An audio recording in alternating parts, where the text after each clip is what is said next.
அரசு தரப்பில் வெளியிட்டுள்ள அறிவிப்பின்படி அமைச்சர் துரைமுருகனிடமிருந்த கனிமம் மற்றும் சுரங்கத்துறை அமைச்சர் ரகுபதி வசம் மாற்றமடைந்துள்ளது. அமைச்சர் ரகுபதியிடம் இருந்த சட்டத்துறை துரைமுருகன் வசம் ஒப்படைக்கப்பட்டுள்ளது.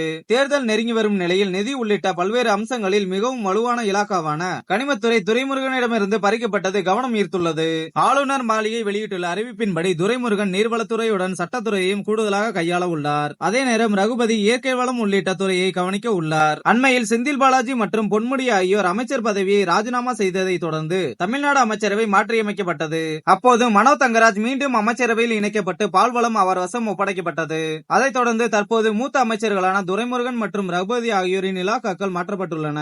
இதன் காரணமாக கட்சி ரீதியாகவும் அரசின் நிர்வாக ரீதியாகவும் பல்வேறு அதிரடி முடிவுகளை தொடர்ந்து எடுத்து வருவது குறிப்பிடத்தக்கது. கடந்த 2021ஆம் ஆண்டு திமுக ஆட்சி பொறுப்பேற்றது முதலே துரைமுருகன் நீர் மற்றும் கனிம வள இலாக்காக்களை தன் வசம் வைத்துள்ளார். இந்த 4 ஆண்டுகளில் பாலாற்றில் அதிக அளவில் மணல் கொள்ளை நடப்பதாகவும் தமிழ்நாட்டின் கனிம வளங்கள் சூறையாடப்படுவதாகவும் தொடர்ந்து குற்றச்சாட்டுகள் எழுந்த வண்ணம் உள்ளன.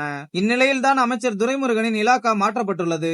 வயது மூப்பு காரணமாக அவதிப்பட்டு வரும் துரைமுருகனை ஓரங்கட்டும் வகையிலே இந்த இலாக்கா மாற்றம் நிகழ்த்தப்பட்டுள்ளதாக கூறப்படுகிறது.